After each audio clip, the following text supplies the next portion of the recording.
Hey guys, I am the Comics Kid 2099, and I am joined by Connor Nielsen. Say hello, Connor. Hello, everybody. And usually, Connor and I talk about the television series Twin Peaks. We talk about episodes on the Podcast Boys podcast, but today, instead, we are going to be talking about the Suicide Squad movie, which came out when this video goes up. It came out about a week earlier, and by now, everyone on the internet has already done a video review, but Connor and I like to do things right. We don't necessarily want to do them fast. And also, this is just our recording time, so that's why it's going up later. Connor and I both saw the movie. Connor saw it twice. Is that correct, Connor? I have seen it twice, yes. And I only saw it once. Like what usually happens, I think this most of the time this usually happens. Connor and I kind of had different experiences. Connor, do you want to really quickly tell us a little bit about what you thought about the Suicide Squad movie? So, first time I watched it, I was in shock of what I was watching. Hmm. I felt like I was watching one of the plagues from Exodus. It was so terrible. I hated this movie. When I walked out of this movie, I thought, this is Warcraft levels of bad. This is one of the worst superhero movies I've ever seen. I can think of maybe X-Men Origins Wolverine, maybe Batman and Robin are worse than this movie. I loathed this movie, and I was able to vent about it, and then when I watched it again last night, pretty much against any will I had, just because I wanted to make sure there was anything I was missing when I went to go, for this particular review, I watched it again last night. My venom towards this movie is not nearly as, angry as it was about 3 days ago, but that's just because I was able to digest what I knew I was in for. I knew what I was in for this time, and having seen it again, it's about as bad as Batman versus Superman is, maybe a little bit worse, but I still really don't like this movie, but the shock has worn off. I now know why I'd really dislike this movie. Comics Kid, how did you feel about this movie? So, I just want to say I saw Connor Nielsen on Facebook say that after he saw this movie, he said maybe Batman vs Superman isn't so bad. And when I saw that, I was like, oh no, it's that bad, because I hadn't seen the movie yet. Going into this movie, I expected to fully hate it. Everyone I saw on the internet was absolutely tearing this movie to shreds. So admittedly, my expectations were pretty much non-existent. I went into this movie, I watched it, and I want to go ahead and say a lot of the characters are completely nothing like the characters that they are supposed to be from the comic books. And even if you are not a comic book fan, if you are just watching this movie, a lot of the characters are very inconsistent just within the movie. The plot is, I don't want to say it's confusing, because it's pretty easy to understand the plot, but it's needlessly stupid. The villain is one of the most boring and least engaging villains I've ever seen in a comic book movie. Having said all of that, I don't care. This movie, I had a lot of fun watching it, and I think out of the three DC cinematic movies that are supposed to exist in this universe, this is my favorite one. I had more fun watching this than I did Man of Steel or Batman vs. Superman. Now, I know Man of Steel is a very divisive movie. I actually enjoyed that movie, but it's not a fun movie. I'd say about 4/5 of it is a good movie, but it's not a fun movie. I had a lot of fun watching this movie, but I will go ahead and admit that this is not a good movie. The characters are wildly inconsistent. The plot is pretty problematic itself. There are a ton of problems that I could write home about, but I still had a lot of fun watching this movie, even though I will admit that it is not good. So, does that surprise you? I would be very interesting to see why you had fun, because I felt like this movie was an attack against the very notion of fun. Okay. This is the anti-fun. It is a movie that has all the pieces that I would usually attribute to the word fun, and then manages to invert them in such a way that makes me wonder if fun is even an achievable goal in life.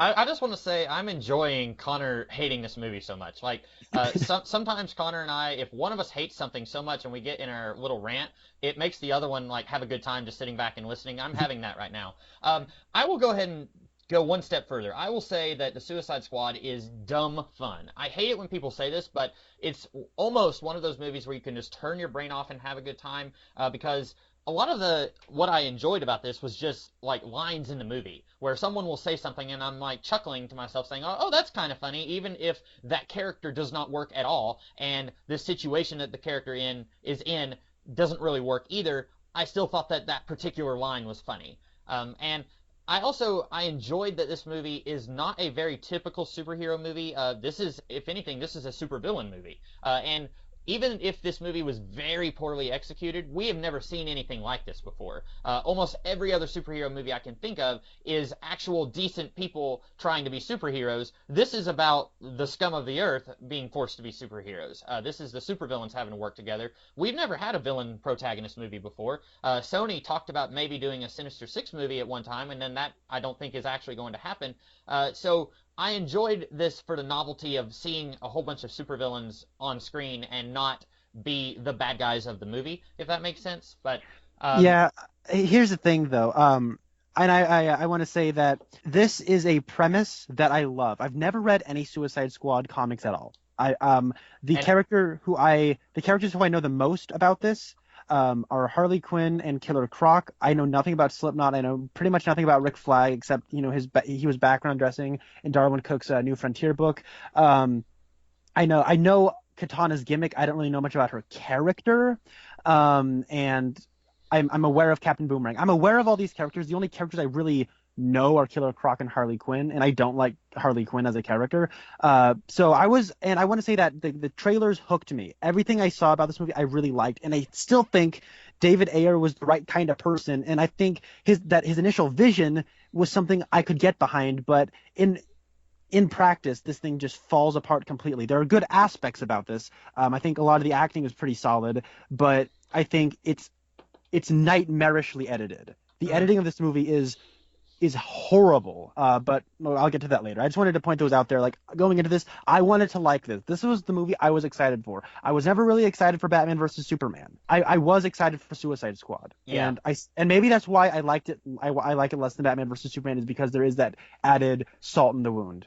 Yeah, I can see that. And I want to go ahead and say I haven't read a whole lot of Suicide Squad. There was one crossover that Suicide Squad did with Justice League International in the late 80s, early 90s, and I read that crossover, and that is the most I've ever read out of Suicide Squad. And like you, I'm not hugely familiar with any of these characters. I know Deadshot a little bit. I read a Deadshot trade that was like a 4-issue mini from the 80s, and then some of his earlier appearances in Batman from the early 80s and late 70s. So I know Deadshot just a little bit, and that trade paperback was collecting pre-crisis and post-crisis appearances, so it was very sporadic on his characterization and how it handled his character. So I wouldn't even go so far as to say that I really know a lot about his character. Pretty much all the other characters here, I'm familiar with Harley Quinn from Batman the Animated Series, and I never liked Harley in Batman the Animated Series. I always thought she was wildly annoying, and every time we had a Harley episode, I always groaned. And I actually liked Margot Robbie as Harley Quinn, and I thought a lot of what she had to say was funny, but I do have some notes on how they handled her character. I don't really like the way they handled her character, but I do think that Margot Robbie is doing a really good job playing this character and making me not hate Harley Quinn for probably the first time in my life. Katana, I just finished earlier last week reading the showcase for Batman and the Outsiders, and that's where she first appeared. And basically, this movie does everything that those 25 issues did. She has a husband who died by the sword that she carries. It's a magic sword that drinks souls, and she's a very grim and gritty assassin-type character. That's basically what the movie gives us, and that's basically what those 25, 26 issues of Batman and the Outsiders gave us. She didn't have much of a character in those issues that I read. So I was not aware that she was working for the government at any time, so I guess that was kind of surprising for this movie. But basically, this movie gives us as much as what I'm familiar with Katana. But like you, I'm not hugely familiar with a lot of these characters. Like, I've read a ton of Batman, but Killer Croc is not a character I'm very familiar with. I've seen him in a few episodes of Batman the Animated Series and Batman Earth 1 Volume 2, and that's about it. Killer Croc is one that his gimmick and his character are very simple to get. And it's such a genius and very simple concept of Killer Croc. And I, too, have not read a whole lot of Killer Croc. What I have read of Killer Croc has always been thoroughly frustrating for me, because I think Killer Croc is probably the most mishandled character in all of DC Comics, where it is a person who was born a certain way and was treated like an animal and then became an animal. That is what he is, and that's so interesting. That is very thought-provoking about cultural perceptions, about how oneself is influenced by other people's perceptions of themselves. Like, it is so interesting and very thoughtful, but every time I've seen him, they don't know what to do outside of that premise. And you can take that character idea and go in so many different places, but he never goes in any of those places. And once again, in this movie, they say, oh, here's Killer Croc, he has a skin condition. By the way, he's a person, but we treat him like an animal. Now he's acting like an animal, and now he's going to be turned into like a black person stereotype. He wants to be E.T. He's watching big butts on his TV at the end. He says, "Bruh." He's yeah, I don't know, and most of the time, Killer Croc just goes. That's all he does. But whatever. I want to dig really deep into this pretty soon. But I do. But is there anything else you wanted to get out of the way before we really delved into this? I agree with you on Killer Croc. He doesn't need to be in this movie. He doesn't offer anything in this plot. Mr. Echo from Lost is completely wasted as Killer Croc. I know. He is such a fantastic actor. He was my favorite character in Lost, and like you said, he has about 2 lines of dialogue in this movie. And like you said, he's just a stereotype, and he's not interesting. The movie doesn't do anything with him. I think that's a good segue into one of my big complaints about this movie. And I want to go ahead and say that of the two of us, I'm the one that had fun at this movie, but like 80% of my notes are complaints about this film. But this movie gives us a whole bunch of characters, and they are all just so mishandled. Like, Captain Boomerang is played by the guy from Terminator Genesis, whose name I can't remember. Jai Courtney. Yeah, and at one point he's like they're sort of playing him as the he's a bad guy, but he's also got a heart of gold. Like when Amanda Waller tells Deadshot to kill Harley Quinn because she's escaped and the bomb in her neck has been neutralized, and Deadshot decides not to kill her, and then Captain Boomerang kind of pats him on the shoulder and says, "You did good, mate." And then they do something where they think that they've killed her anyway, and Captain Boomerang says, "You couldn't have saved her." Like, he's kind of the good guy of this group. But then later in the movie, he's the one who, like, out of everyone in this group, they're all like, well, okay, we're going to keep working for Amanda Waller, but we each want a little something. And it's kind of like they've grown as people, or at least the movie is trying to tell us that they've grown as people. So, like, Killer Croc says, "I want BET." Deadshot says, "I want to be able to visit with my daughter." Harley Quinn, I think, gets a bed in her cell. They all get something. Well, Captain Boomerang is like, "No, I'm going to escape right now." And then they're, like, treating him like he's the monster, and they've got him in a room where they can close him up and you can't hear him. And it's like, this is wildly inconsistent. Like, from scene to scene, he becomes a different character. And this movie does that with every single character in this movie, where from scene to scene, they transform into something entirely different. And I think maybe part of that might be the editing that you talked about. I've been hearing some rumors that part of why this movie is such a mess is not David Ayer's fault, and that it's kind of a similar situation to the recent Fantastic Four movie, where Josh Trank had a vision, and then he directed a movie, and then somebody else came in and messed up his movie. I've been hearing rumors that we got a similar situation here, where somebody else came in and gave us an entirely different movie than what David Ayer tried to give us. I don't know how much of that is true, but I've been hearing rumors, and I feel I can see that on the screen in this movie. I want to go down each of these characters one by one, but as a response to what you said, addressing the editing, and we'll get to it a little bit later about why I think it really mishandles the storytelling. As far as the whole studio meddling, there are certain things I'm convinced were edited out of the movie, and then I can tell where the reshoots are. The reshoots aren't as obvious as Fant Four Stick, because in Fant Four Stick, Kate Mara has a wig on, and she doesn't have a wig when it's not the reshoots. Yeah.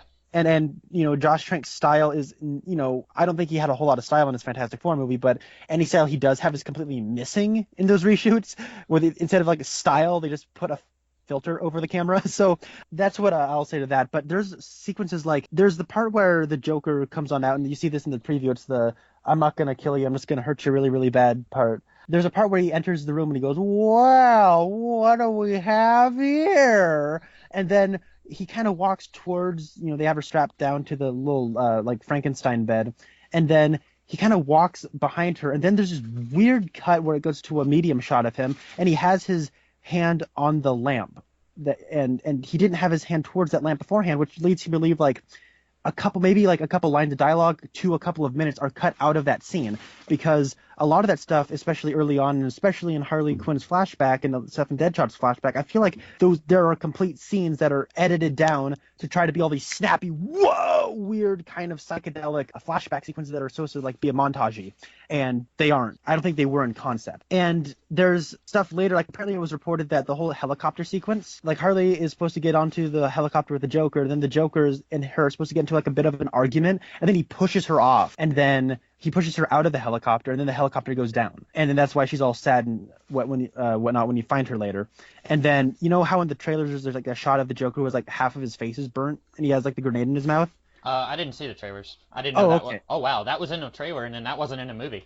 Yeah, and apparently, like when they go down to the subways, he's like, "Oh, come on, Harley, I want to take you home." And she's like, "No, I got my own family now." And he goes, "Bye bye," and he takes out the grenade and disappears. And so I think the whole like last scene of the movie where the Joker busts on in to rescue Harley, I think that's a reshoot. I That think that would have I to be because this movie is trying to tell us that Harley's character arc is that she goes from being codependent on the Joker to being codependent on the Suicide Squad. And then at the end of the movie, he comes in and he's got his little group of, I guess they're police officers or they're dressed as police officers, and they rescue Harley, and he says, "Let's go home." And then she's like, "Puddin'," and they hug, and then it's supposed to be an awe moment, and oh boy, can I just real quickly talk about how much I hate the Harley Quinn Joker romance in general? Like one thing that I've always hated is people who glorify this romance. They say like, "I want a relationship like Joker and Harley Quinn." Okay, Joker is physically and mentally abusive towards Harley. In this movie, he tortures her, and then he tells her to jump into this vat of chemicals to make her like him, and then he leaves her in a flashback. He and her are running from the Batman in a car, and then he drives into the ocean, and then he escapes, leaving Harley for the Batman. He is a terrible person and a terrible boyfriend. And then everything else in this movie, all the present day scenes, involve the Joker trying to rescue Harley Quinn. Joker is not supposed to care about Harley Quinn. That is the whole point of the yeah. relationship, that he is a terrible boyfriend. But this movie is trying to make them into Bonnie and Clyde. And at the end of the movie, it's treating it like, oh, how sweet, he came back for her. Joker is crazy. He is a psychopath. He is not supposed to have feelings for people. And this movie simultaneously understands that and also doesn't understand it, because you've got the scenes where Joker is torturing her in the flashbacks, and then he leaves her for the Batman to capture her, but then he spends the rest of the movie trying to rescue her. And I just don't understand what this movie's trying to tell us about these two characters.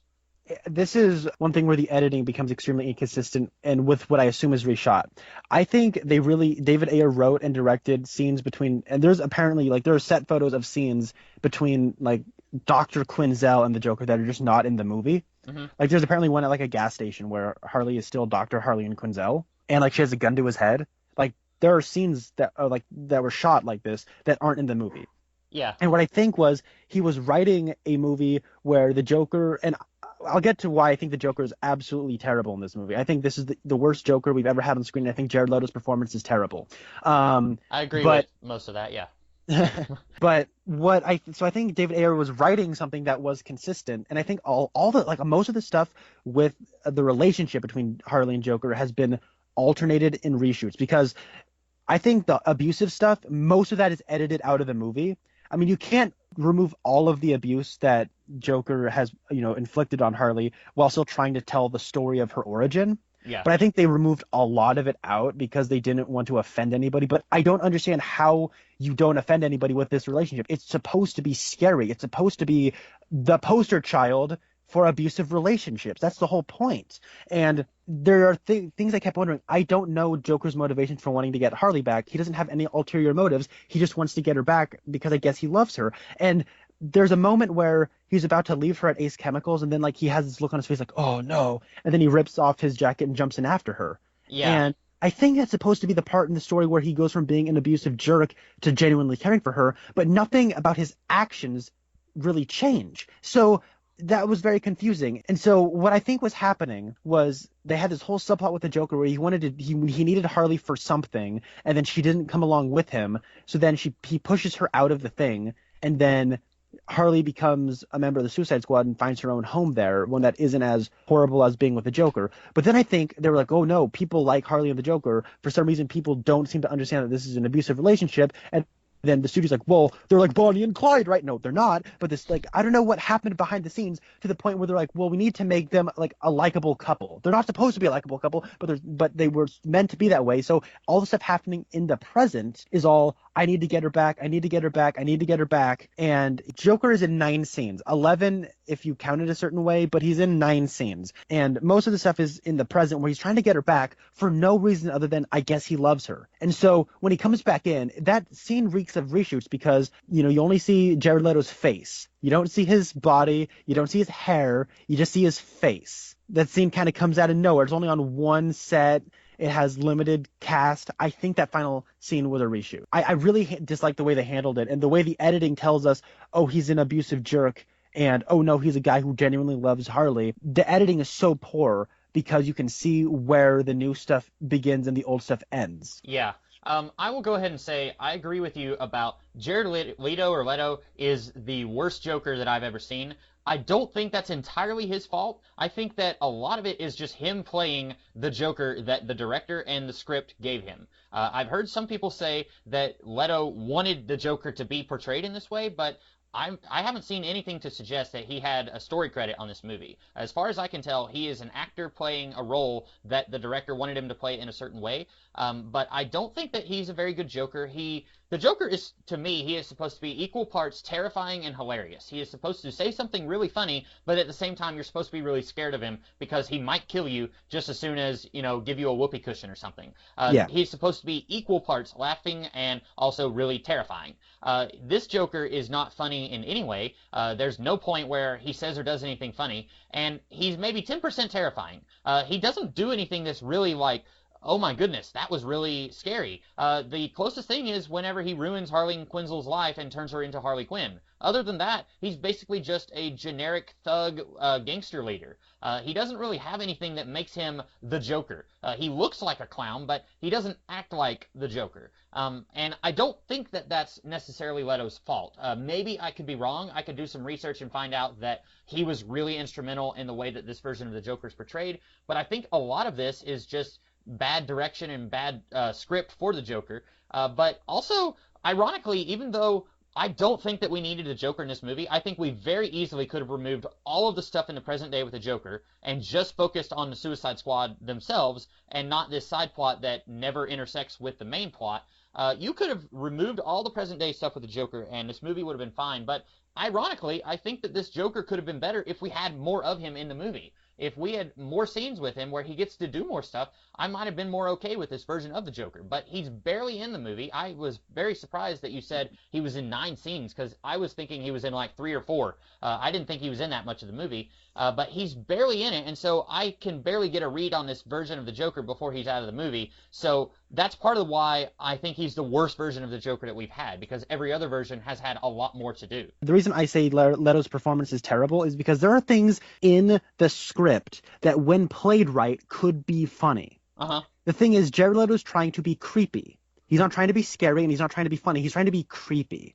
He's trying to be Frank Miller's Joker. And Frank Miller's Joker is not a very good Joker. No. I was thinking that too. I was thinking of The Dark Knight Returns, where Joker isn't really funny.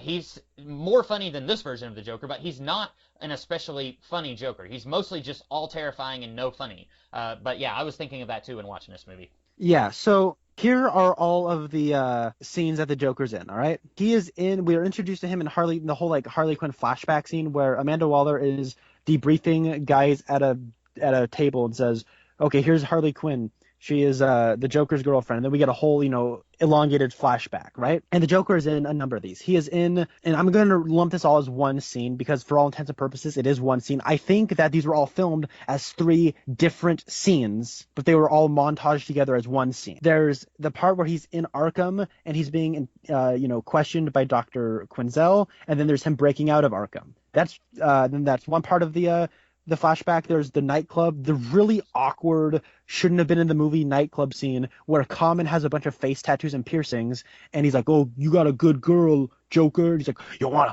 touch her? The fire in my loins, the itch in my crotch." There's that really awkward scene that has no place in the movie. Guys, I just want to say that is a dead-on impersonation of what the Joker says in that scene, and that scene is super weird and creepy, but Connor is doing a fantastic Leto Joker right now, so if you don't want to see the movie, just play that on repeat, and that's basically what the Joker sounds like in this movie. Okay, I'm going to get to this in just after I finish wrapping up all of these scenes. And then The third part of this flashback is the car chase with Batman. There's that whole car chase that you see in the preview where he's on top of the Lamborghini and then they run off the bridge. So that is all and then there's, of course, just a quick cutaway that's kind of an homage to the Alex Ross painting where she's in the jester suit leaning on him. That was weird. That was I'm sorry I keep interrupting you. That was weird because she wears that costume for 0.5 seconds in the movie, and then for the rest of the film, even in flashbacks, she's not dressed like that. Yeah. What? Okay, anyway, so back to you. Sorry. So that is all one scene. That's Harley's flashback. You could consider that three separate scenes, but because the way the movie's edited, it is just one scene. So you will feel like you only see the Joker in one scene. Right. The second scene he's in is where he's lying on the ground with a room full of knives, and it ends with him giving the most pathetic Joker laugh I've ever heard in my life. And then he's in the very next, yeah,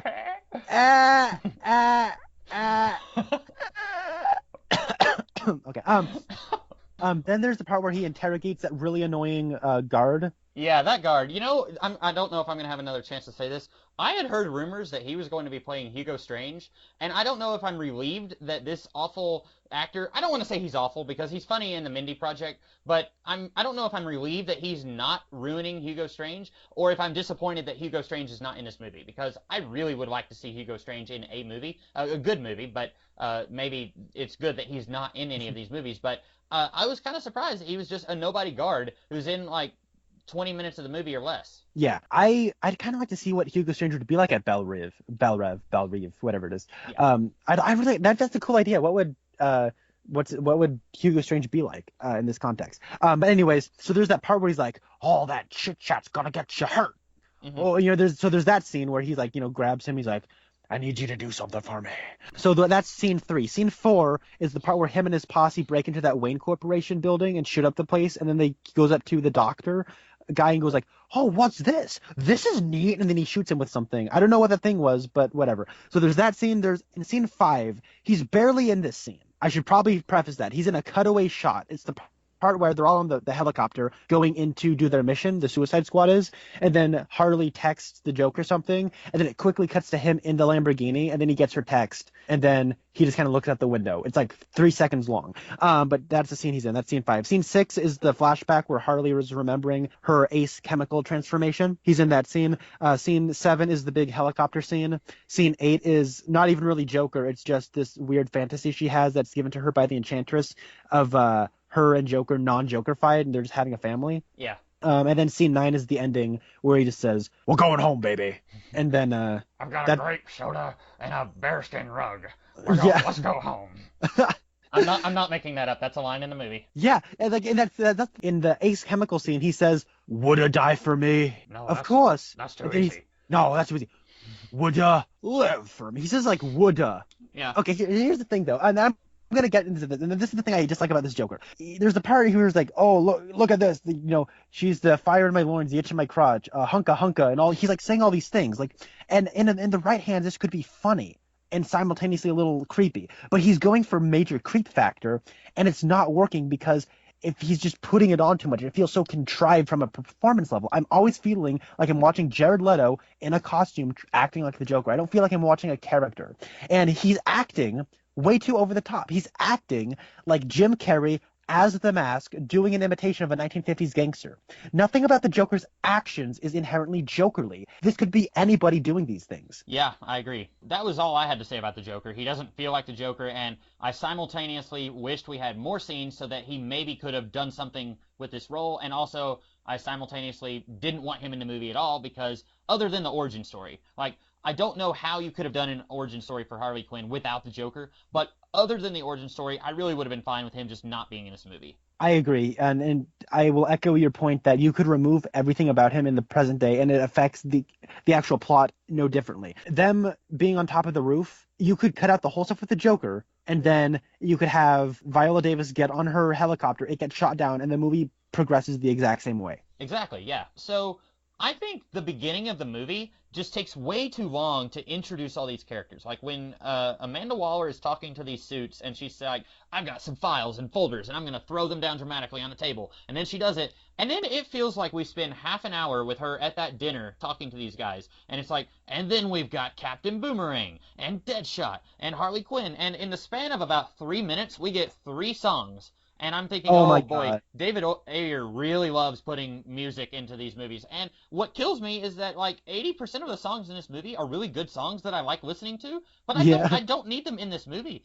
You can do 1 or 2 songs. You don't need like 50. I can name like 2 songs from Guardians of the Galaxy. This movie, I am not kidding, in the first 3 minutes has 3 songs for each character. And it's just like, rein it in a little bit, guys. But I feel like this movie spends way too much time with her going through those dossiers and like, okay, here's our cast for the movie. And, you know, you've got Slipknot that you mentioned. He's barely even worth mentioning at all because at one point when they're in the desert and Flag is saying, all right, guys, get your weapons, we're going to go on this mission. And then Slipknot is there, and I'm thinking, who's this guy? We didn't get a dossier for him in that 35-minute intro sequence, so he's probably going to die because this movie hasn't invested us in him. And then sure enough, he dies 5 minutes later.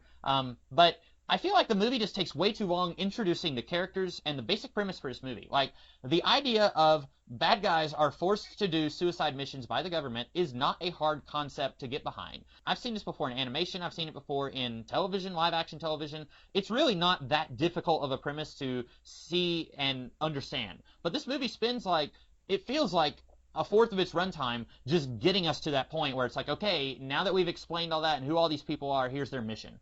Did you think that that could have been trimmed down a little bit?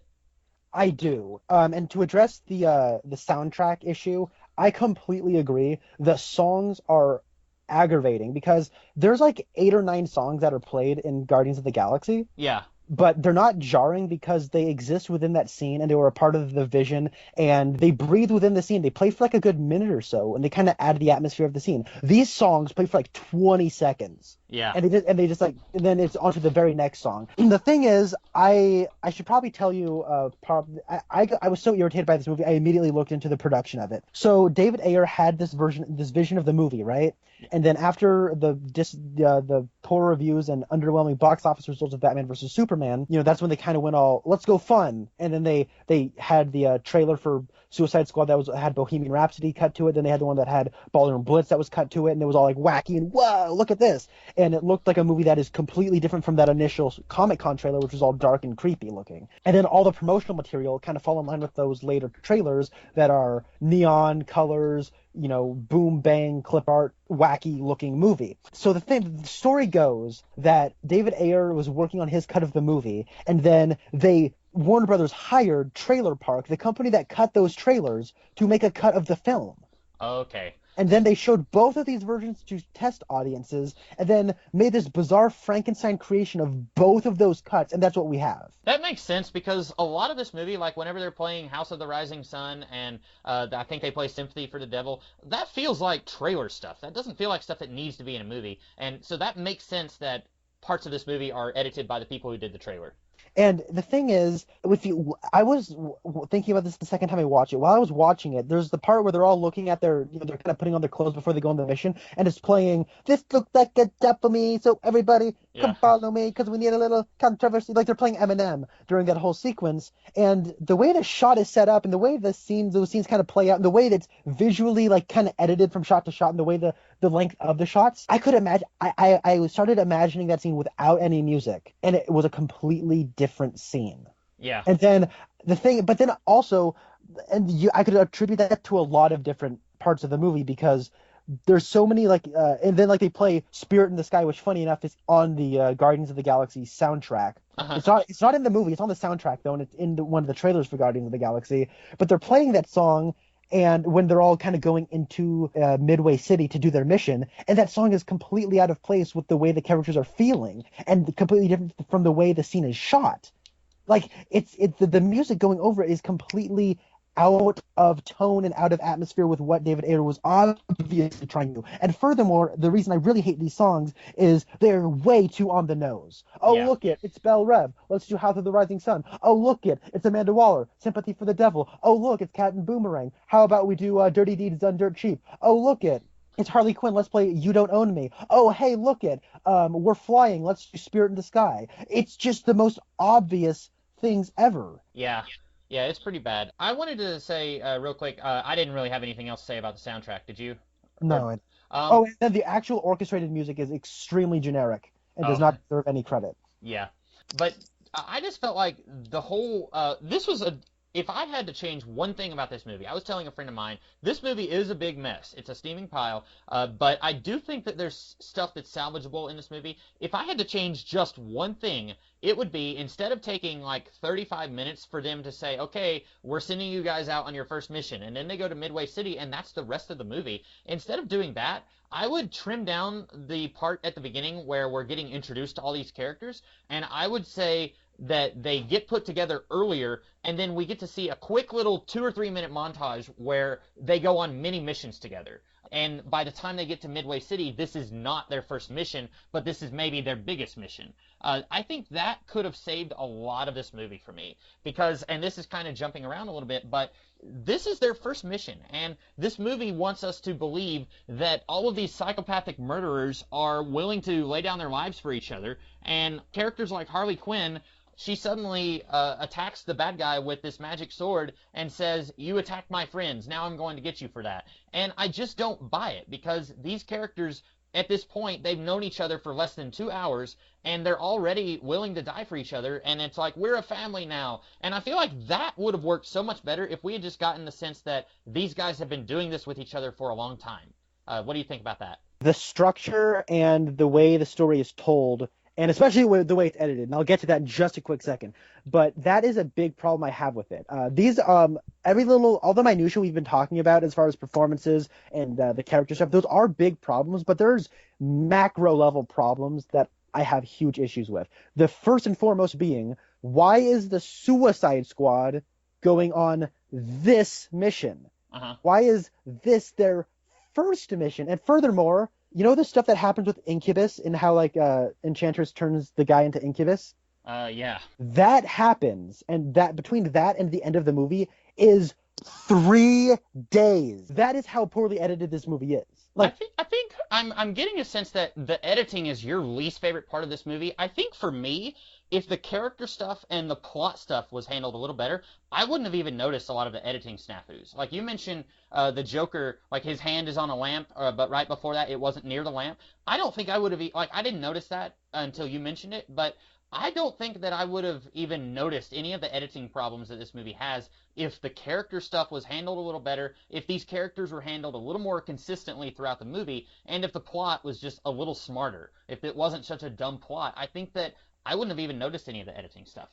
It sounds like you still would have had a lot of problems with it, though. Yeah, I guess I'm really focusing a lot on the editing. We just finished, me and my brother finished making a short film, and we filmed the movie, and it's like about 7 to 10 minutes long, but we had to cut it down to 5 minutes. Yeah. And I really notice a lot of the stuff that's cut out. We showed it to friends and family, and they don't really notice much. But there are a couple of edits where you can definitely tell, like, there's stuff not there. And so this felt like something that we just made, though. And this is the first short film me and my brother have ever made. And so if I'm noticing the same issues that me and amateurs making in a big Hollywood studio release, that's more than just bad. That makes me angry. Yeah. Hey, I can be just as bad of an editor. Hire me. Like that's a lot of the stuff I had an issue with. And maybe I was noticing it because I did, spend time editing our short film. But there's a lot of stuff, and I talked with Steve Baxi about this movie, and he pointed something out to me that was pretty interesting. What is the whole point of the Suicide Squad? The whole point of the Suicide Squad is that they are a covert, off-the-books Black Ops team that goes on these missions all by themselves, and if they obey, then they get time reduced off of the prison sentence, and if they fail, then they get thrown under the bus. They're bad guys. They have full the government is free of liability. It's a great premise. So why are they going on a rescue mission? Yeah. I have no idea. And furthermore, why are there Navy SEALs with them? Isn't the whole point of the Suicide Squad is that they are free, that they're not funded by the government, they're a Black Ops covert outfit? That's the whole point of the squad. Why are they going on this mission? Yeah, that's a good point that I didn't really think about that when I was watching it. One thing that really bothered me was that when they're sent on this mission, everybody who is in a position of authority refuses to give the squad any information. And I get that these guys are bad guys and they're expendable. I get that. But I feel like it would be so much easier for you to accomplish this mission if you just gave the squad all of the relevant information up front. If you told them from the beginning, you said, okay, there's this lady, the Enchantress, and she's brought her brother back to life, and they're trying to do something, and we're going to have you guys go and stop her from doing this bad thing. Instead, they're feeding the squad lies about, well, there's terrorists and there's dirty bombs, and you have to rescue this one guy in the middle of the city, and he's really important. Well, then we find out the guy that they're rescuing is Amanda Waller. And then later, somehow Deadshot finds their covert, top secret files. He finds them in the middle of this van that they have, and then he throws the files, and then he reveals to the group exactly what's happening. And I'm thinking, I know that these are villains and you don't trust them, but if you're going to employ these guys, it would make so much more sense that you give them all of the information that they need. Just be honest with them, and then it's like 1,000% more likely that they're going to succeed in this mission. That was just something that I didn't understand. Yes, that is another problem I have, and that whole miscommunication, the lack of communication between the higher ups and the actual squad is kind of what fuels the character, big air quotes here, character dynamic between Rick Flag and Deadshot. And the reason that stuff bugs me, and I don't think it would usually bug me, if information is getting withheld, if by the time characters find out, like Will Smith finds out about the information, and then in a binder, he finds the binder, and in the very next shot, he apparently had read that entire thing in like 10 seconds. No, I mean, it's less than 10 seconds. He finds it, he pulls it out of the thing, and then 3 seconds later, it's thrown on the ground because the next shot is he apparently found out. He just read the entire binder. That is bad editing. Furthermore, that whole thing of him finding that information out is so obligatory. Like, his reaction should just be, well, I mean, they don't trust us. I shouldn't really be all that surprised. There's a lot more stuff. We're getting into Rick Flag and Enchantress territory, but I want to go down with these characters just really, really quickly. But I really have a problem with the characters because they're all extremely inconsistent. Very, yes. The setup for this movie is extremely convoluted. We get introduced to these characters at Belle Reve, or Belle Rev, however you pronounce it. I think it's Reeve. I've always said Reeve. I don't know. I could be wrong. I have two, but it's Southern, so it's like Belle Rev. But we get introduced to Deadshot, El Diablo, Killer Croc, Harley Quinn. We get introduced to all these people. They all have their own little unique sing-song soundtrack bit, and then we have Amanda Waller show up, and then we have like the Remember Superman t-shirts, and then we have the title card. And so that was our introduction to the characters. And then we get the next 30 minutes are being reintroduced to all of these characters. Whatever. I do think the first 30 minutes of that movie could have been cut out. The dossiers are fun. It's like, oh, this is Poppy, and like it shows the stuff that they did and their crimes and stuff. You're right. You could completely cut all of that out. You could start the movie with Will Smith is in Belle Reve. Harley Quinn is in Arkham Asylum, or wherever it is that she is. And then it's like, hey, we've got a situation. Let's get all these people. We're going to start injecting the stuff in their necks. You just start there, and then you're not like an hour and a half away from the plot of the movie from the beginning of the film. Yeah. So we're told these are the following members of the Suicide Squad: Deadshot, Harley Quinn, El Diablo, Captain Boomerang, Killer Croc, the Enchantress. Those are the Suicide Squad, and they're led by Rick Flag. Then Enchantress breaks free, and so she splits, and we'll get to the Enchantress plot in a little bit, because the Enchantress is the worst thing about this movie, by some distance. And so then what happens is, so now the team is Deadshot, Harley Quinn, El Diablo, Captain Boomerang, and Killer Croc. And then, so they're now going on this mission, and it takes forever for them to just get on the helicopter to go to their mission. And then what happens is Slipknot just shows up at the 10th hour, and then this is the actual line of dialogue. This is Slipknot. He's the world's greatest person at climbing things. He's going to be on the team now. Oh. That's the line of dialogue. I'm sure the world's greatest climber is going to be a crucial part of this movie. He has not been in this movie at all at this point. I'm sure he is going to be a very important part of this film. Oh, wait. He died in just the length of time it took me to say that. Yeah. But the thing is, like, then what happens is we as audiences go, but how is he a bad guy? Then he punches a chick in the face, so now we know he's a bad guy. I think that the idea of Captain Boomerang, he goes up to some dude and says, "This is all mind games. They haven't really planted bombs in our necks. It's just they're just telling us that."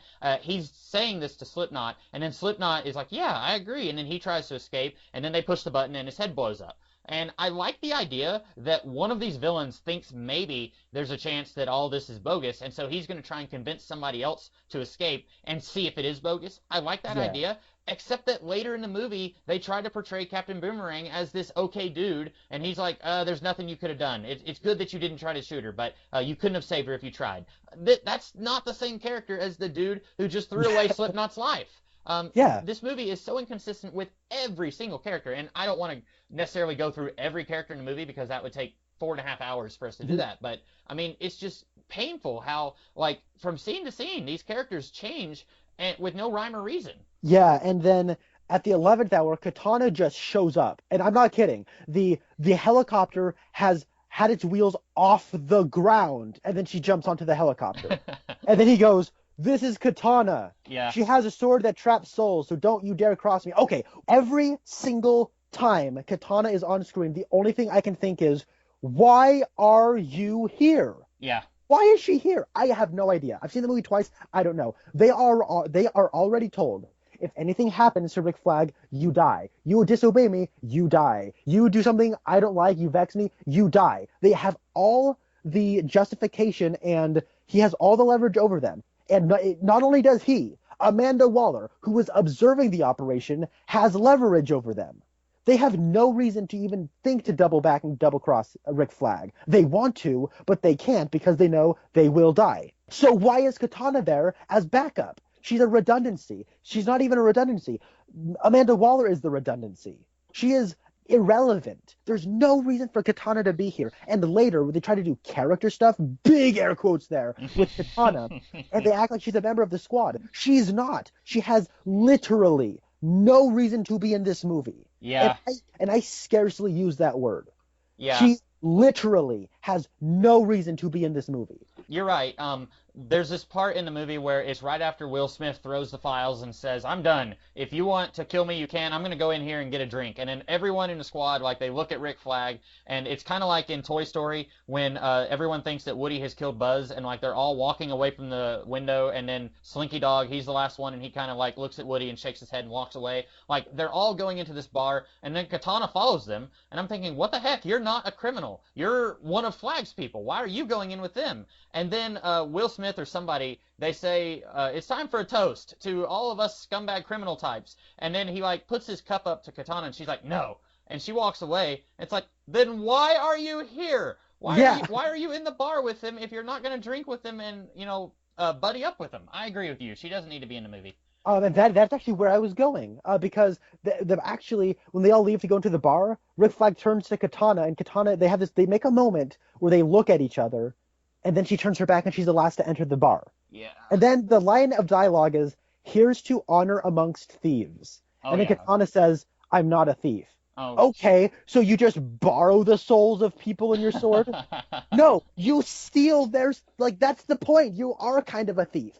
You don't, like, that, oh my god, my brain is hurting. And then later in the movie, she turns, like, when they're about to go and fight the Enchantress, she picks up her sword and says, if I die on this mission, I will be with you. And she's talking to her husband's soul inside the sword. How does that work? Are you going to kill yourself with the sword?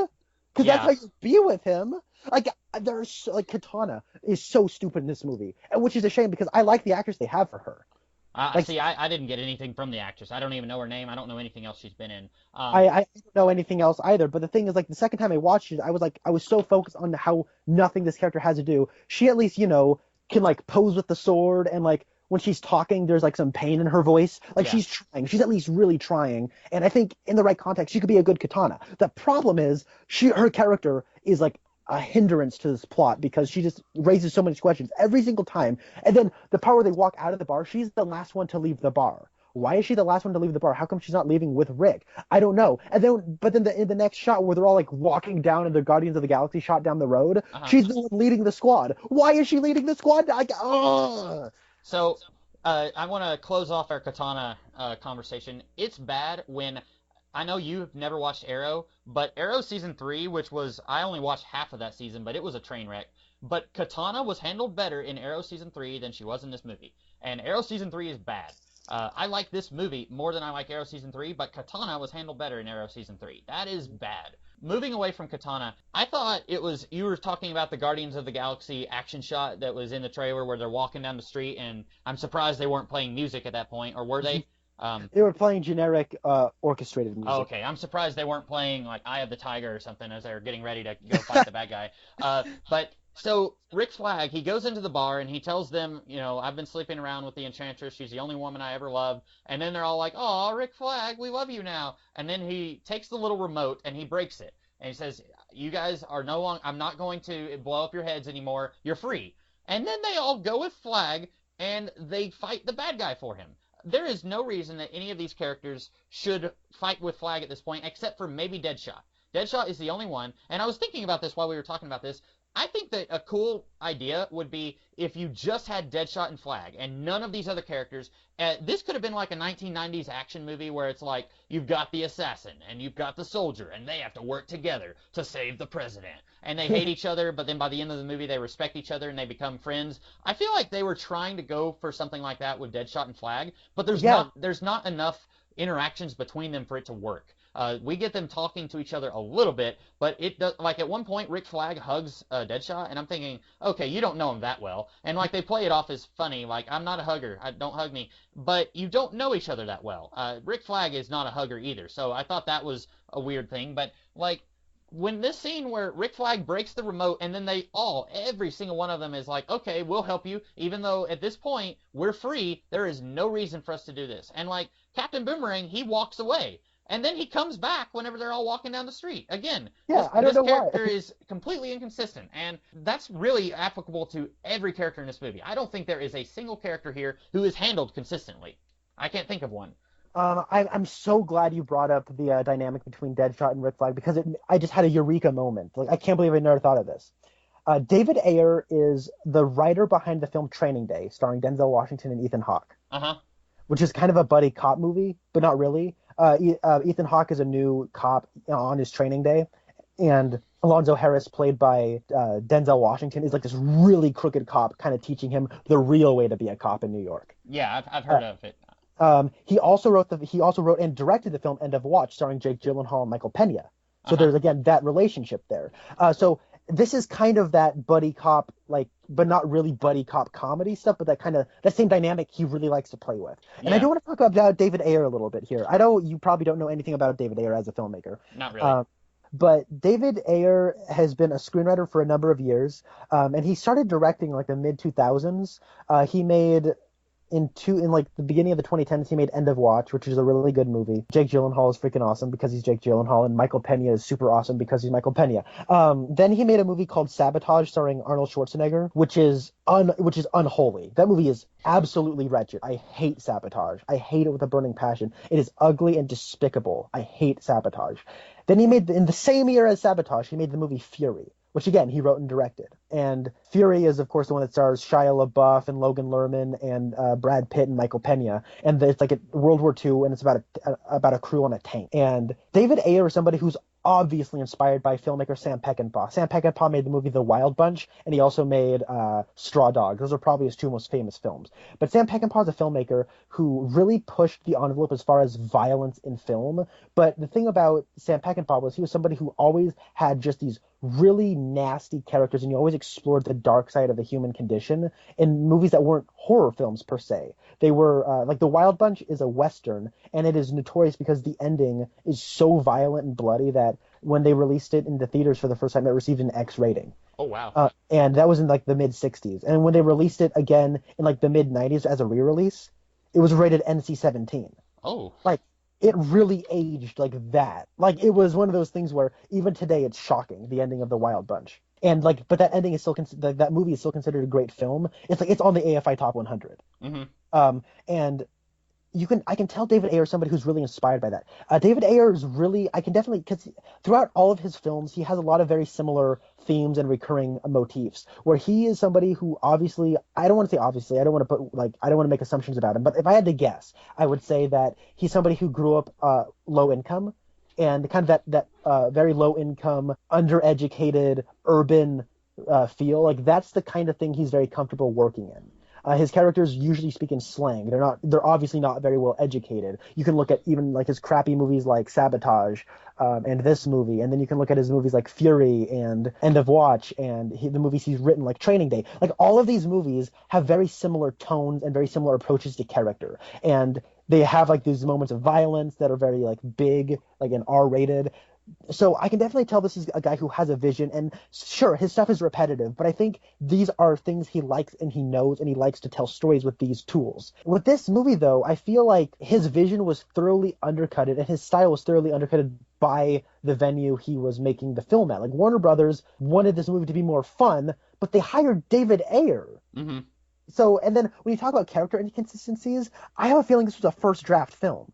And in fact, I would bet like I would say 8 out of 10 with 80% confidence that this was a first draft. Because Well, it's possible that they had more drafts, but then they did rewrites after Batman vs Superman. Batman vs Superman came out like what 3 months ago, and this movie is coming out now. Like they shouldn't be doing rewrites just 3 months before the movie's released. So it's possible that they had more than just a rough draft. But then when you're doing a rewrite just a few months before the movie comes out, that's basically like you're going back to a rough draft. yeah, but this movie was announced in October of 2014. In Uh-huh. October of 2014, they announced the big slate. They said Batman vs. Superman is coming in March of 2016, and then in August of 2016, there's going to be Suicide Squad, and then in 10 months later, in June of 2017, we'll have Wonder Woman, etc., etc. But they only brought David Ayer onto the project only like a week before they made the announcement. And so he had about well, not even about. He had less than 2 years to make a film, and he makes films pretty quickly. But he's never made anything this big before. Yeah.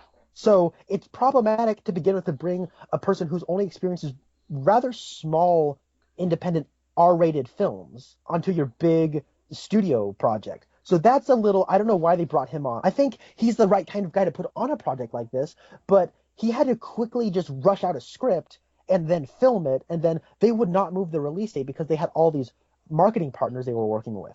Yeah.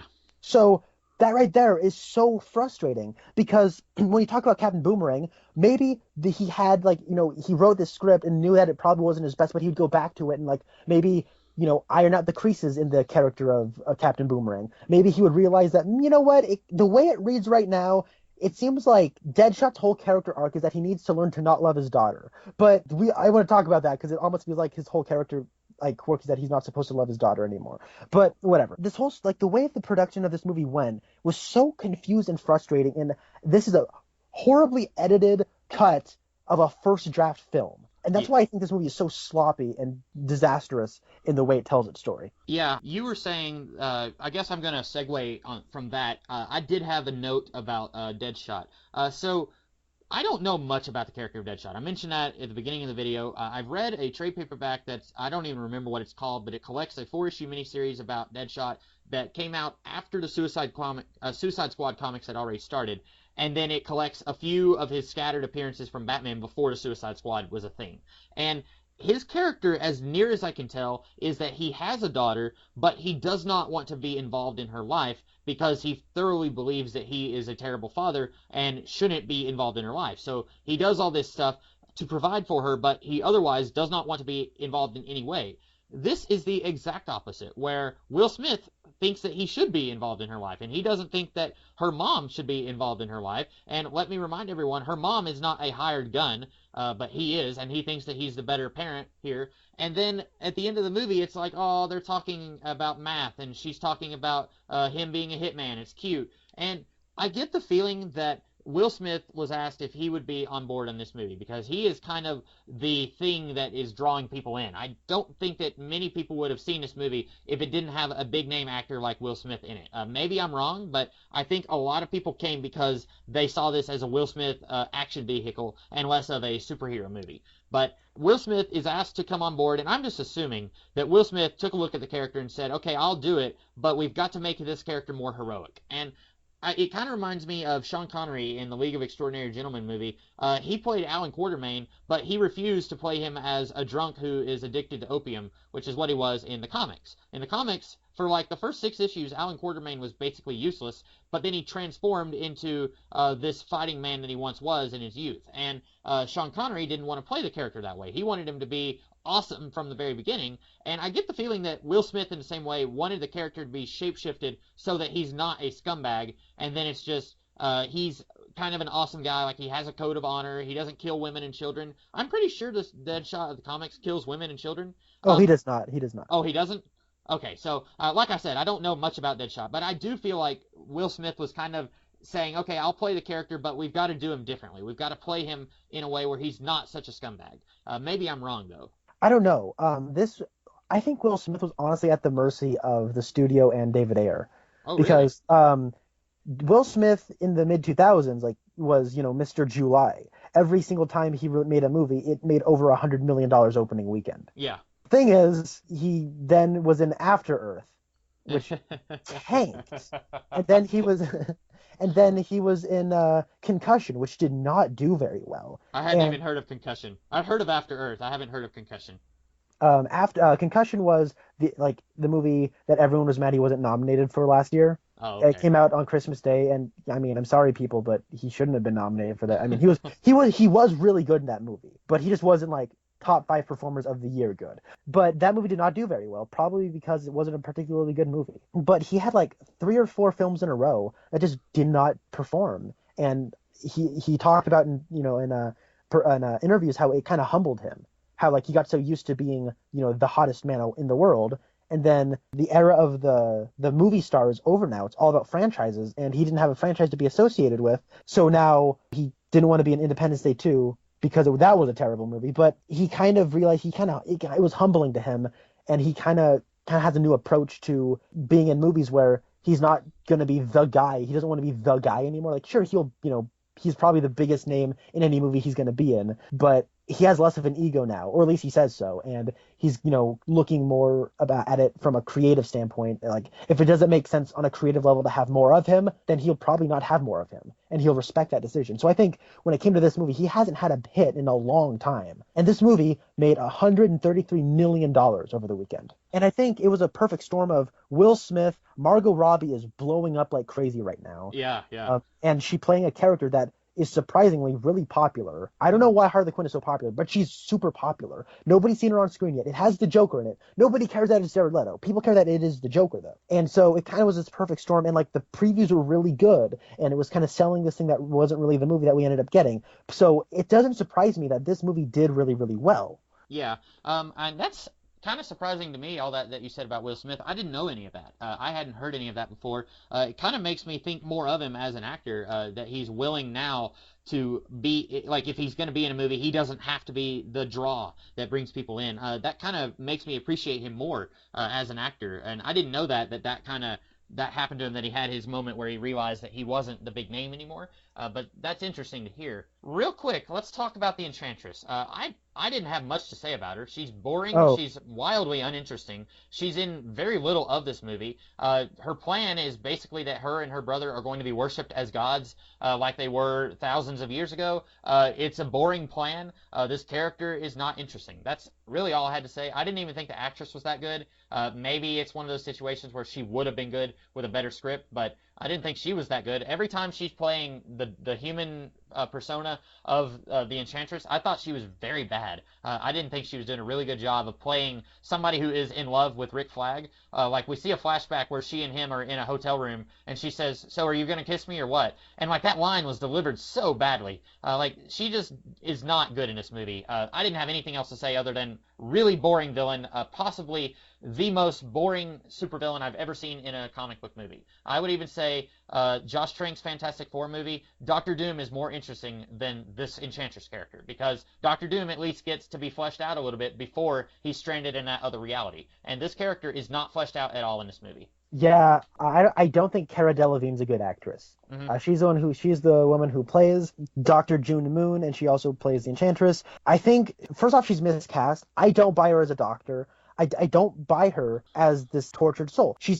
looks too young. I mean, and I don't mean, I'm not saying that's a slam against her. It's just not very good casting. Besides the point, I don't think she's a good actress to begin with. Her best performance was in Paper Towns. She was okay, but she was doing her best Emma Stone imitation. This character, I hate this plan so much. So how do I break this down? And I have an issue with the way this whole thing sets up. I guess I should just break that down super fast. So I don't like that Amanda Waller gets this team approved, and then the threat happens, and then they bring the squad together to go fight it. Well, as their first mission. It just happens way too it's relying way too much on coincidence. Oh, the Enchantress just so happened to want to start to do her plan right after they establish the squad. How about we have Amanda Waller say, "Hey, I want to put a team together." The government says no, and then what happens is this big threat happens, and they're like, well, we can't actually, and let's say it happens in a foreign country, and the only one who can really do it is the American government, because the actual government is like not doing anything about it. It's like it's our global duty to stop this threat. Like, this is a really bad thing.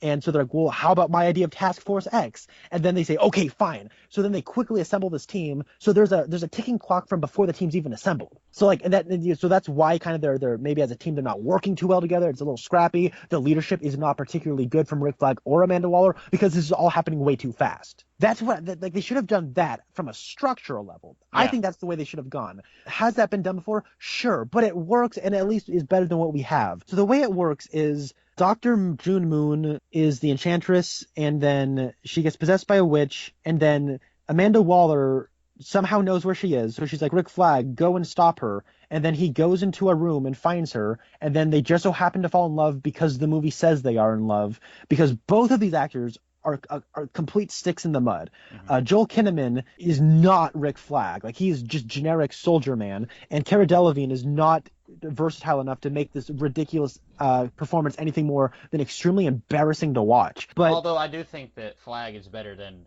Enchantress. Oh, I agree. I just don't think he has really any. This is Katana. Yeah. She can kill you in one stroke of her sword. I'm a soldier.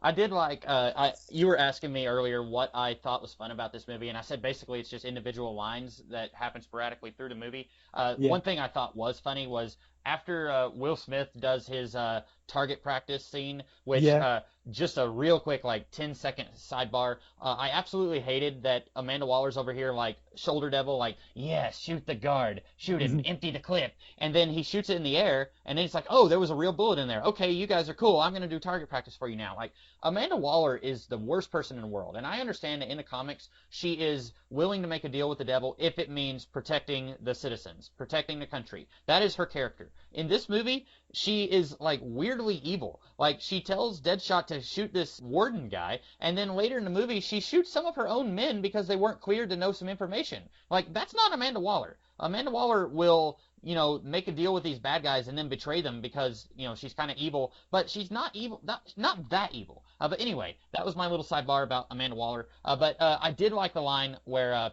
Deadshot is talking with Flag, and he's saying, you know, I want full custody of my daughter. My ex-wife can come on weekends. Darnell is out. And then Flag says, yep, Darnell's out. And he's like kind of repeating all this stuff, and then he says, and then if her grades start to slip, we do that white boy thing where we keep her into school, and like Flag is kind of repeating this stuff. He says, Ivy League, we'll get her in Ivy League. And he's like, yeah, Ivy League. I thought that was kind of funny, but I don't know, I do too. I like that kind of banter, and I like the whole Phil Jackson joke. Yeah. You know, Phil Jackson, he's like the gold standard, triangle. But then I like, you know, behold the voice of God, and he's like, well, compared to, like, there's your pep talk. Well, compared to yours, that thing was gold. Yeah, I like that. That was funny. And it brings me back to, if this movie got rid of everyone else and it was just Will Smith and that dude, I think this would have been a great movie. You know who's supposed to play Rick Flag though, right? Was it Tom Hardy? It was Tom Hardy. Yeah, and I think that would have maybe that would have confused people.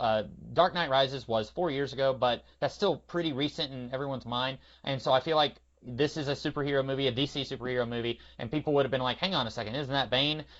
Maybe it would have been better. I will go ahead and say it would have been better, but I think it would have probably confused some people, maybe. I have to disagree, because Tom Hardy doesn't look like Bane. Oh, well, that's true, yeah. Good he would have hair, you would see his face, his physique would probably be a little bit differently. He'd be less bulky and more slim, like a soldier. Like, I think I was listening to Joel Kinnaman's lines and the way he was saying them, and on paper, a good actor could make this character work and full of life. I just don't think Joel Kinnaman's there yet. I think Joel Kinnaman has the possibility to be a great actor someday. I just don't think he's there yet. And I think if you put Tom Hardy, who is one of the 3 best actors on the planet right now, for me, it's the best actors on the planet are Michael Fassbender, Tom Hardy, and James McAvoy. If you put Tom Hardy in that role, that character would have come to life. And I want to go back to the Enchantress's whole plot, because I think it's really funny and silly. Yeah. So her whole thing is, conveniently, they fall in love because the movie says they're in love. And then they put this team together. One day, just for the kicks of it, the Enchantress teleports on. She's like, "Don't you dare, rat me out now, Rick Flag, or I'm gonna kill June Moon."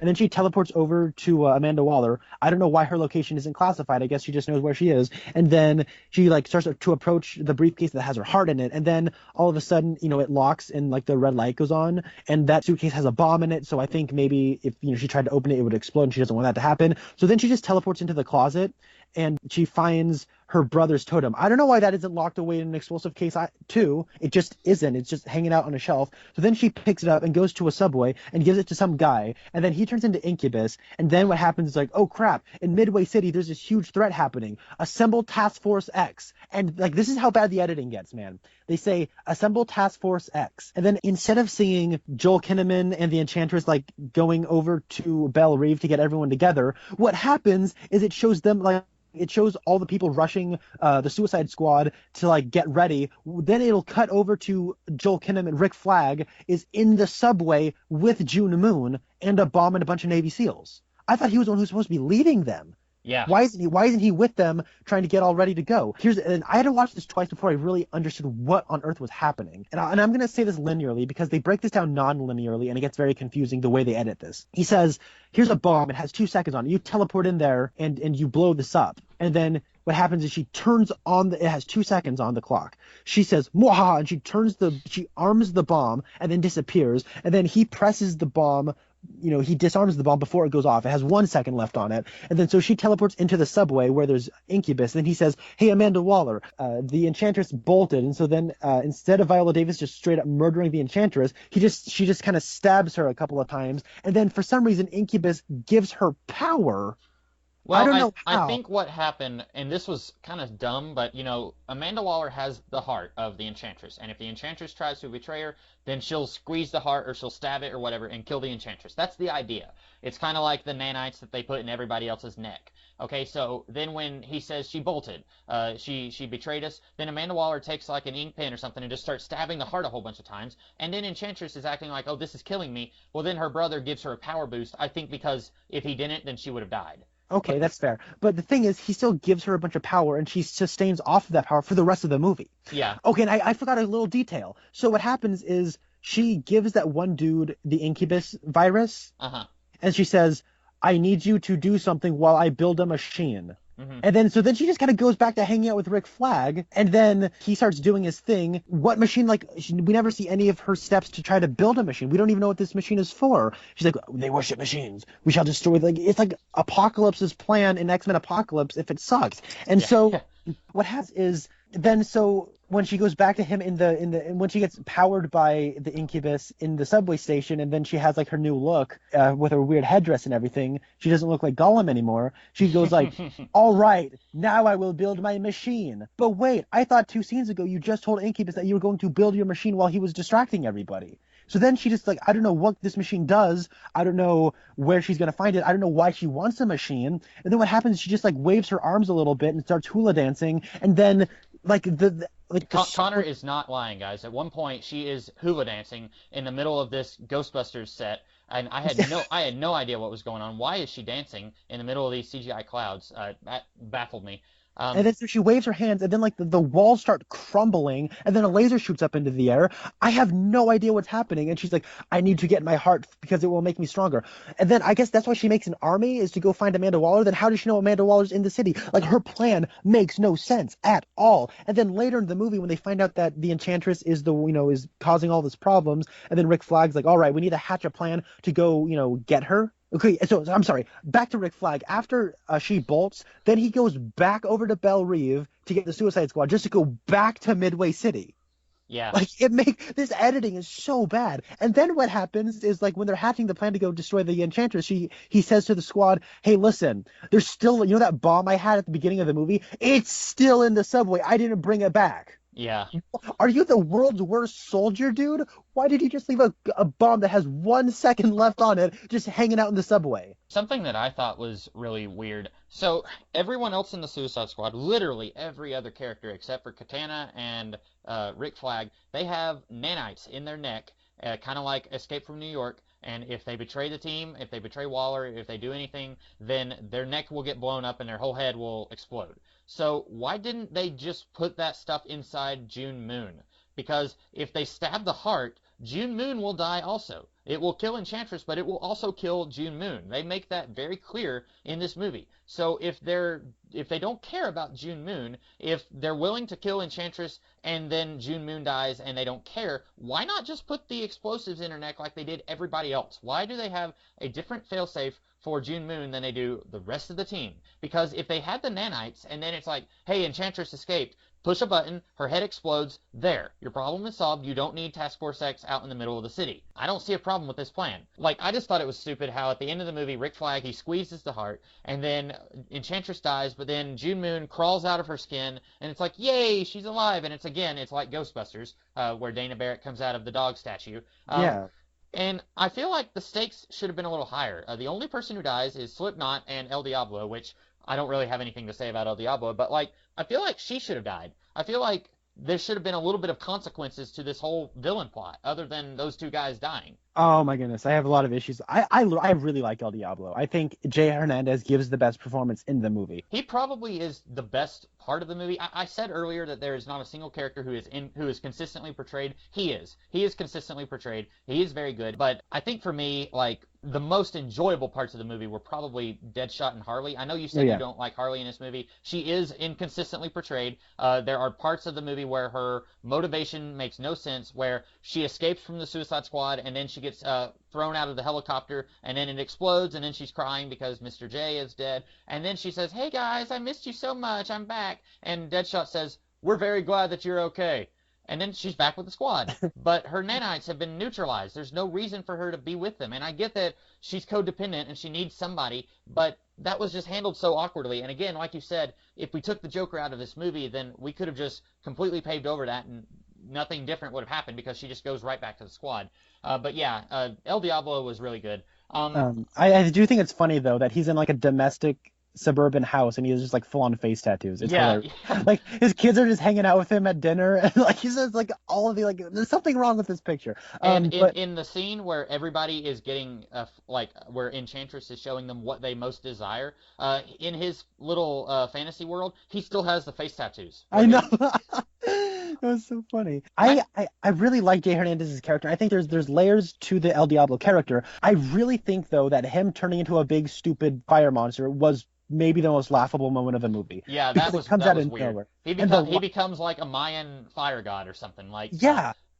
That was weird. So stupid. And the thing though is like the way they foreshadow it, but they foreshadow it in the worst way possible. He was like, "Oh, homie, you don't want to see me when I get angry," and he'll wave his hand and then like there'll be fire. But if you look really closely, it shows like the creature in the fire. Oh, okay. The thing though is that's not really good foreshadowing though. No, because I didn't even notice that. Yeah, but like even if you did notice it, what about there being a monster in his fire is going to say, I'm going to turn into this if I get mad enough. Yeah. There's nothing in his dialogue that even cleverly insinuates it. All he says is, oh man, like I don't know, like I don't know what I do until I get snapped back out of my rage. Yeah. He says that, but then like even in his flashbacks where he burns down his house, we don't see him as this big stupid fire monster. We just see him as him. And I got like more questions about this El Diablo character. Again, this is all attributed to editing. He's like he turns himself in when his house gets burnt down. Then does he go back to prison and then like burn down that prison yard? Because there's that whole like footage of like him burning down that prison yard. Yeah. Oh, that's not me anymore. You got the wrong person. And then, but so was him burning down the prison yard before or after he went to Belle Reve? And was him going to Belle Reve after he burnt down his house? Like there's a lot of questions about like his story and exactly how it plays out. Yeah, and I don't have any answers for that. Overall, I don't have anything else to talk about. Did you? A couple of quick things. Oh, okay. Deadshot, he says he loves his daughter and he'll do anything for her, but things he do completely contradict that. It's hilarious because what happens is he says, kill her and your daughter gets to go to the Ivy League. He goes, oh, she dead. And so then he aims at Margot Robbie and then he goes, bam, oops, I missed. I guess he doesn't want his daughter to go to the Ivy League. Okay. And then what happens is later, like, he's like, we have the cheesy slow-mo moment where Killer Croc throws the bomb at the machine and he has to, like, shoot it. Yeah. With a gun that says love and hate in the most on-the-nose way possible. Mm-hmm. And then, like, but right before he shoots it, his daughter goes, Daddy, all you had, like, the Enchantress is playing mind games. And she goes, Daddy, all you have to do is not pull the trigger, and we get to be together. And then he goes, ah! And then he just shoots it anyways. Like, that scene was stupid because we're talking about Deadshot, who is armed to the teeth. He probably has more guns on his body than any other action hero in any other movie combined. And he's like, Harley, toss me your gun. And so she throws him her gun so that he can shoot the bomb backpack thing that explodes right next to the portal or whatever behind Enchantress. Why does he need Harley's gun? He's got guns. He has wrist guns. Why does he need hers? I have no idea. He should have done like the Django Unchained thing where he had like the gun up the sleeve. Yeah. Like, he should have done that. But he turned down the role as Django and Django Unchained, so he probably didn't want any comparisons. Right. A couple of other really quick things. I know the line, like, would you die for me? Yes, that's too easy. Would you live for me? That's not a really good line, but it is a payoff to a setup where he goes like, oh, these talked with you, I live for them. Like, so there's an interesting character. Like, I don't want to ignore that. That is a decent setup and payoff. I just think the payoff is a little cheesy. The stuff in the bar is the best thing in the movie. That is where the movie actually slows down. Yeah. To actually like acknowledge these characters. The problem is these characters all just acknowledge they have parallels and don't go any deeper than that, and then the movie just keeps on going. That's also where we get what I think is the most cheesy line in the movie. It's when Captain Boomerang says about Harley. He says, "On the outside, you're pretty, but on the inside, you're ugly." And I was like, what are we, in third grade? Like, that's the cheesiest, most childlike, simplistic thing you could have ever said about anything. And then she's like, we're all ugly on the inside and outside or whatever. And I was just like, oh, this movie. Like, it's weird that, like, at times I really enjoy this movie, and then at times I'm just like, staring at it blankly, like, did that movie just do that? Like, did this movie just sink to that level of stupidity? And all three of these movies, in my eyes, have just kind of gotten progressively worse. Man of Steel, Batman v Superman, and Suicide Squad. I really want to do, like, really thorough written reviews on these because these, like, there are so many things I'm not even getting into. Like, there's stuff in the second act where the characters, like, try to hatch individual plans and, like, they just kind of come out of nowhere and then they just kind of fizzle out. Then, like, there's, like, even that scene in the bar, what happens is El Diablo says, oh, yeah, like, you don't kill women and children, Deadshot. He goes, no, I don't. He says, well, I do. Like, I killed my wife and kids. And then what happens, he says, like, then he, like, kind of tells him the story of how it all happened. And then at the end of it, Harley Quinn says, own it. Own that you killed them. And I'm like, are you kidding me, Harley Quinn? Did you miss the part 2 minutes ago where he owned it before he told you the story? Like, again, that's probably a problem that could have been fixed with editing. Yeah. And like, there are so many issues here. And then I really like Viola Davis as Amanda Waller. She is excellent casting. Excellent casting. She is exactly who I would have cast. Like, she is perfect. I remember they wanted Oprah Winfrey for this role, and I think I think Oprah could have played it just right. Oh, really? But I think, she could have done it all right. I just think I would have been too distracted by that's Oprah. Yeah. But then when they said we didn't get Oprah, but we got Viola Davis, I went, awesome. See, awesome. I remember them saying that they wanted Oprah, and I remember very much hoping that they would not do that. So I don't even know Viola Davis from anybody, and I was just glad they didn't get Oprah. Viola Davis was nominated for Best Actress in a Leading Role for the movie The Help. Okay, I didn't watch that. She's really awesome. She's a really good actress. She's won several Emmys for her show How to Get Away with Murder, where she plays a teacher who teaches a course called How to Get Away with Murder. She's a really good actress. She's good at playing scary people who don't have to do much to scare you. They can just scare you by talking, and that's exactly who you want as Amanda Waller. Yeah. And she's like, she's really She's not a tall person. Like, she's not a particularly big person, right, but she has a huge presence. And, like, and her voice is awesome. It's like a female James Earl Jones, the way she talks. I mean, she doesn't have the same kind of voice, but she does the same things with her voice. She is one of, like, the coolest actresses in the business. And she's one of those actors that doesn't immediately come to your mind. But when somebody says Viola Davis, you go, oh, yeah. And so when they announced her as Amanda Waller, I went, that is a perfect casting. And when Amanda Waller acts like Amanda Waller, she's on fire in this movie. Like, let's just say I put him in a hole and threw away the hole. Like, that's awesome. Yeah. It's great. Got the worst of the worst. Like, that is exactly how I read Amanda Waller. Like, she's so good. Like, I want to punch this character, but I just want to give Viola Davis a high five. The problem is Amanda Waller has, like, the worst moment in this movie ever. Ever. And that's the part where she shoots everybody. Yeah, I didn't like that. Amanda Waller, as despicable as she is not someone who would shoot her own men because they were in the room and they heard stuff that they weren't supposed to hear. That's not Amanda Waller. That's Lex Luthor. Yeah, it is. The thing, though, is the reason she kills him is because they don't have high enough clearance to know that the Suicide Squad exists. But like you said, there's like 4,000 soldiers who are traveling with the Suicide Squad right now. Absolutely. And even if she was going to waste those people, maybe there's something on the servers they didn't know about. She would have gotten Deadshot to kill them. She would have gotten Rick Flag to shoot them. Yeah. She would have done that because the thing that Amanda Waller's good at, she's good at getting leverage over people. She would have used her position to get like Rick Flag to kill them and say, sweet, now you can't do anything against my back because then I'll say you murdered all of these innocent people. So the blood isn't like directly on her hand. She can pin it on Rick Flag. That's how she plays mind games. That's what Amanda Waller would do. Yeah. But then what happens is the absolute worst thing about this is not that it's a bad character moment, is that like 4 or 5 innocent people just get straight up murdered and then they play it for laughs. Yeah. That is an evil lady, and everyone in my audience goes, ah ha ha. And it's funny because that line is well timed. Will Smith delivers that in a very comedically effective way. I'm not laughing because it is so wrong-headed. Yeah, that was a problem. Overall, I think, did you have anything else about the movie you wanted to talk about? Not really. I got most of the stuff I really wanted to get out of the way first. There's so many intricacies that I could just dissect to death because everything just falls apart and falls apart and falls apart the more and more you think about it, and everything is so cluttered that you forget about some things and then they kind of come back when you're trying to talk about other things. I just needed to sit down and write an intricate review about this movie that'd be like 2 hours long. Yeah, and I think where we're coming down on it is Connor really hated the editing, and that didn't bother me as much. There is editing problems, but for me, the big thing was just every single character in this movie is so inconsistently handled, and the plot of the movie needed to be restructured a little bit. I really wish we could have had a little quick montage at the beginning of the movie where we get to see 5 minutes of them not even 5 minutes, a minute and a half of them doing other missions, and then we find out this is the big one. This is a huge mission, and these guys have been working together for a long time, and then we get this whole thing of they're a family now. That would have worked so much better. And then cut off the first 20 minutes of the movie where we're seeing their dossiers. I think this could have been a good movie. Batman vs Superman was just a soulless, painful process. I never in my life ever want to watch that movie again. They put out the extended cut that was 3 hours long, and there were people who hated the theatrical cut who watched the extended cut. I didn't watch it. I don't know if the extended cut is any good, but I'm never going to find out because I do not want to watch that movie ever again. This movie was bad, but there was enough good in it that if there is an extended cut, and it sounds like there will be one, if there is one that they actually put out, I will watch it because I want to see if there's a better version of this movie. Because I think there is enough in this that's salvageable. With Batman vs Superman, I didn't even think there was anything salvageable in that movie. It wasn't until the last 5 minutes with the fight with Doomsday where I really started to enjoy that movie. And with this, there was stuff that I enjoyed. It's just surrounded by stuff that does not work. No, okay, that's entirely fair though. There's other things that I just thought the action was boring, lifeless. The color palette was boring.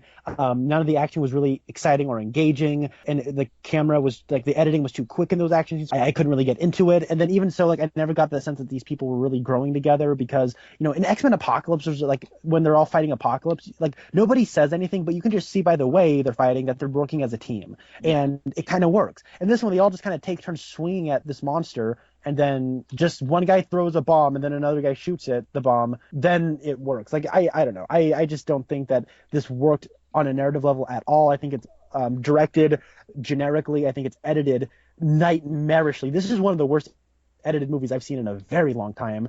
Nothing about it really worked for me outside of performance levels. Just so many technical issues I had with this movie. I would give it a 2.5, 3 out of a 10. That's what I would give this movie. I would probably have to, if I'm thinking objectively, I would probably, and I don't usually do numerical ratings because that would make my mind explode if I had to rate everything in comparison to everything else, but I would probably give it a 4 out of 10. It does not deserve to be higher, but I had fun watching the movie. It's one of those things that I will watch this cut again, and I might like it less and less every time I watch it, but I did have a good time watching it, even if I didn't deserve to have a good time. So that's what we thought of the Suicide Squad. Me and Connor will be talking about Doctor Strange in a couple months, right, Connor? That sounds like a blast. That will be what, November? November 4th. Okay, and I am a lifelong Doctor Strange, well, not lifelong, I've been a Doctor Strange fan since I started reading comics, so that's going to be a very interesting experience because traditionally I'm not a huge fan of the Marvel Studios stuff. I don't really watch them most of the time, and Connor is more of a fan of that stuff than I am, the Marvel Studios stuff, so that'll be an interesting discussion whenever we get to that. But in the meantime, me and Connor do videos on Twin Peaks every week, most of the time, so keep an eye out for us on that, and then that's all I had to say. I'm the Comics Kid 2099. And I'm Connor Nielsen. And we'll see you guys later.